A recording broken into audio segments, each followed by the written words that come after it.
ஓகேவா? போகலாம் மேடம். வணக்கம். இன்றைக்கி விருதாச்சலம் என்னுடைய தொகுதிக்கு 15 நாளைக்கு ஒரு வாட்டி வருவேன்னு சொல்லிடுவேன். அந்த வகையில் இன்றைக்கி வந்து தொகுதி முழுக்க ஆய்வு நடத்திக்கிட்டு இருக்கோம். காலையிலிருந்து நம்மளுடைய கேப்டன் ஆரம்பித்த, அதாவது 2007-8 பீரியடில் அவர் ஓப்பன் பண்ண அந்த பயணியர்களுடைய மீண்டும் இன்றைக்கி நம்ம ரெடி பண்ணி இன்றைக்கி புனரமைத்து அதை வந்து இன்றைக்கி திறந்து வைத்திருக்கோம் மக்கள் பயன்பாட்டிற்காக. எல்லா அதிகாரிகளையும் இன்றைக்கி சந்தித்தேன். இப்போ வந்து இங்கே அரசு அச்சகத்திற்கு சென்று அங்கே இருக்கின்ற அந்த ஊழியர்களை சந்தித்து அந்த ஊழியர்களுக்கும் அந்த அச்சகத்துக்கு தேவையானதை இப்போ பேசணும். அங்கே நிறைய வந்து மாற்றுத்திறனாளிகள் இருக்காங்க. சுத்தமாக சாலை வசதி இல்லை, கழிப்பட வசதி இல்லை என்ற கோரிக்கைகளை அவங்க வச்சுருக்காங்க. ஸோ இதையெல்லாம் நிச்சயம் நான் நாளை காலை மாவட்ட ஆட்சியரை சந்திக்க இருக்கிறேன். ஸோ அப்போ அவரிடம் இதை பற்றி நான் வந்து முறையிட்டு நம்ம தொகுதிக்கும் இங்கே இருக்கும் மக்களுக்கும் நல்லது செய்ய நிச்சயம் நான் வந்து கோரிக்கை வைப்பேன். அது மட்டும் இல்லாமல் 5ஆம் தேதியிலேருந்து சட்டசபை கூடுகிறது. மானிய கோரிக்கைகள் வரும்பொழுது எனக்கு கிடைக்கும் வாய்ப்பின் போது விருதாச்சலத்தை மாவட்டமாக அறிவிப்பதுதான் என்னுடைய நம்ம மக்களுடைய கோரிக்கை, முதல் கோரிக்கை. அதை நான் கண்டிப்பாக முன்னிறுத்துவேன். அதற்கு பிறகு கூட்டு குடிநீர் திட்டம், அரசு ஆஸ்பத்திரிகளில் வந்து மேன்மைப்படுத்தணும். அதுபோல் நிறைய விஷயம் இருக்குது. ஒரு மோர் தென் ஒரு 30 கோரிக்கை மக்கள் கொடுத்துருக்காங்க. பட்டா, அதே மாதிரி குடிதண்ணீர், சாலை, தெருவிளக்கு என்று எல்லாமே நான் வந்து பேசுவேங்க. அதனால் இப்போது திடக்கழிவு மேலாண்மை நடக்கின்ற இந்த இடத்துக்கு வந்திருக்கோம். தினம்தோறும் பிளாஸ்டிக் கழிவுகள் அங்கே வந்து ரீசைக்ளிங் பண்ணி அரியலூர் ஃபேக்ட்ரிக்கு போகிறதாகவும், இது வந்து மக்கும் குப்பைகள் இங்கே வந்து தினம்தோறும் வருகின்றதை அவங்க வந்து சாணி போட்டு ஒரு 45 டேஸ்க்கு அப்புறம் உரமாக மாற்றி இங்கே இருக்கிற விவசாயிகளுக்கு இலவசமாகவும் ஒரு பேக் வந்து 20 ருபீஸுன்னு விற்கிறதா சொன்னாங்க இங்கே இருக்கிற ஊழியர்கள். ஸோ இதுதான் முக்கியம். ஒரு தொகுதியில் வந்து குப்பை கூலங்கள் இல்லாமல், சாக்கடை இல்லாமல் ஒரு சுத்தமான ஒரு சுகாதாரமான ஒரு தொகுதியாக நம்ம முன்னேற்றணும். அதில் நான் உறுதியாக இருக்கேன். அந்த வகையில் இன்றைக்கி வந்து இந்த இடத்துல நம்ம பார்த்துருக்கோம். இதை இன்னும் டெவலப் பண்ணுறதுக்கும், இன்னும் மோர் ஃபெசிலிட்டிஸ் கொண்டு வரதுக்கும் நிச்சயமாக இந்த விருதாச்சலம் சட்டமன்ற உறுப்பினராக என்னுடைய பணிகளை நிச்சயம் செய்வேன் என்று இந்த நேரத்தில் நான் சொல்கிறேன். இப்போது நான் கிராமப்புற பக்கம் போகிறேன். ஒவ்வொரு ஒன்றியமாக சென்று மக்களை சந்தித்து அந்த கிராமங்களில் இருக்கின்ற மக்கள் கோரிக்கையும் இப்போ கேட்க போகிறேன். நாளை முழுவதும் இங்கே தான் இருக்கேன். நாளை மறுநாளும் இங்கே தான் இருக்கேன். ஸோ ஞாயிற்றுக்கிழமை தான் சென்னை திரும்புகிறேன். ஸோ 3 டேஸும் மக்கள் பணி தான்.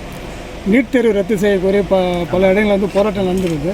இந்த நிலையில் வந்து அமைச்சர் வந்து ஜனநாயகம் படம் பார்த்து எல்லாம் கண்ணீர் விட்டு அழுதுட்டு இருக்காங்க. அதை பற்றி உங்களோட கருத்து என்ன? இல்லை, இந்தியா முழுக்க இன்றைக்கி நீட் வந்து கண்டிப்பாக எங்களுக்கு வேண்டான்னு சொல்லி ஒரு பெரிய ஆர்ப்பாட்டம் நடந்துகிட்ருக்கு. அதுக்கு மெயின் ரீசன் என்னென்னா அந்த கொஷின் பேப்பர் லீக் ஆனது, அதுதான் மெயின். அப்புறம் அந்த மினிஸ்டர் வந்து ரிசைன் பண்ணணும் அப்படின்னு அவங்க கோரிக்கை வைக்கிறாங்க. நீட் தேர்வில் இறந்தவர்களுக்கு 1 கோடி, அப்புறம் அந்த உண்ணாவிரதம் இருந்தவரை வந்து விடுவிக்கணும். இது போன்ற கோரிக்கைகள் வச்சு தான் டெல்லியில் பெரிய ஆர்ப்பாட்டம். இப்போ தமிழ்நாட்டில் மாணவர்கள் அமைப்பு அதுக்கு சப்போர்ட் பண்ணுறாங்க.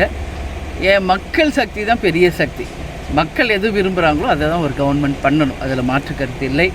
எனவே ஒட்டுமொத்த பேருடைய விருப்பம் நீட்டை வந்து தேவையில்லைன்னா நீட் எக்ஸாம்ஸே வேண்டாம் அப்படின்ற ஒரு நிலைப்பாடை மத்திய மாநில அரசுகள் எடுக்க வேண்டும் என்று நான் கேட்டுக்கிறேன். இன்றைக்கி ஜனநாயகம் ரிலீஸ் ஆகிருக்கு. அவங்க தலைவரோட படம், கடைசி படம். ஸோ ரசிகர்களாக அவங்க போய் பார்த்துருக்காங்க. ஸோ அதை பற்றி எனக்கு எந்த கமெண்ட்டும் கிடையாது. ஏன்னா அவருடைய கடைசி படம் என்றப்போ ஆட்டோமேட்டிக்காக எல்லோரும் போய் பார்க்க தான் செய்வாங்க. அது இயல்பு தான் அப்படின்னு நான் நினைக்கிறேன். So no comments for that. தமிழக அரசு வந்து பல்வேறு திட்டங்களில் வந்து பேரில் மட்டும் மாட்டல, அவங்க எந்த ஒரு திட்டத்தையும் கொண்டு வரலன்னு சொல்லுங்கிறாங்க. அதை பற்றி உங்களோட கருத்து? அவர் வந்து எவ்வளோ நாள் ஆகுது? இப்போ ஆட்சிக்கு வந்து ஒரு 50 நாள் ஆகிருக்கும். அவங்க தான் கேட்குறாங்க ஒரு 6 மாதமாவது டைம் கொடுங்கன்றாங்க. இப்போ கூட நான் துறை சார்ந்த எல்லாமே இன்றைக்கி ஆஃபீஸர்ஸை மீட் பண்ணுறேன். அவங்க சொல்கிறாங்க இன்னும் எந்த ஃபண்ட்ஸும் ஒதுக்கலை, டெண்டர் விடலை, இன்னும் எந்த ஜாபுமே ஸ்டார்ட் ஆகலைன்னா இன்றைக்கி தாசில்தார்லேருந்து ஒவ்வொரு மின்சாரத்துறை, அதே மாதிரி கார்ப்பரேஷன் எல்லாருமே சொல்கிறாங்க. அப்போது இன்னும் வந்து இந்த கவர்மெண்ட் வந்து அவங்களுடைய அடிப்படை பணிகளை இன்னும் துவங்கலைன்றது தான் அர்த்தம். அதுதான் உண்மை. கேட்டால் எங்களுக்கு இப்போ தான் புதுசாக வந்திருக்கோம், எங்களுக்கு டைம் வேணும்னு அவங்க சொல்கிறாங்க. நான் ஒரே லைனில் சொல்கிறேங்க, ஓட்டு போட்ட மக்கள் தாங்க இதற்கு பதில் சொல்லணும்.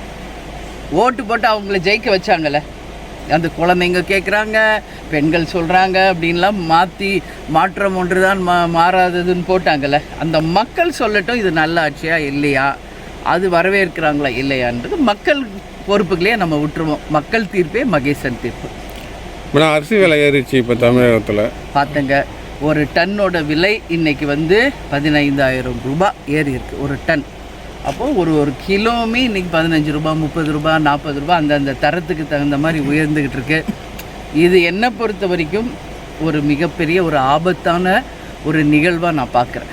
ஏன்னா இப்போவே எங்கேயுமே தண்ணி இல்லை, விவசாயம் இல்லை, காவேரியிலேருந்து தண்ணி வரல, அவங்க மேகதாது அணை கட்டுறான்றாங்க, எல்னினோன்னு ஒன்று வருதுன்றாங்க. ஸோ இது மாதிரி தொடர்ந்து விவசாயிகள் பாதிக்கிற ஒரு நிலைமை இருக்குது. இதனால தான் தேமுதிக சார்பாக அறிக்கைகள் தொடர்ந்து கொடுக்குறோம், விவசாயிகளுக்கு நாங்கள் ஆதரவு தெரிவிக்கிறோம்.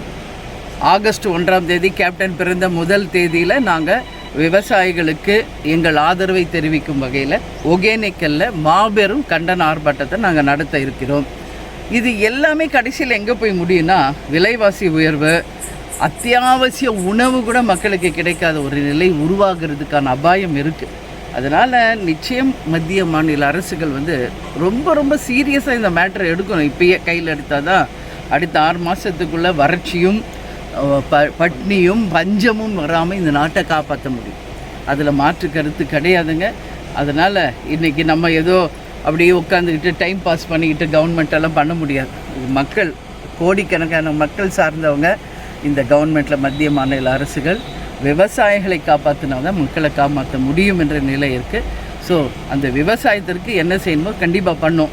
காவேரியிலேருந்து தண்ணி வாங்கி தரணும், மேகதாது அணை கட்டினா இங்கே பாலைவனம், அது மட்டும் இல்லை மழை இல்லை. பார்க்குறாங்க இப்போ ஜூலை முடிய போது இன்னும் எவ்வளோ வெயில் எல்லாருக்கும் நம்மளுக்கு வேர்க்குது.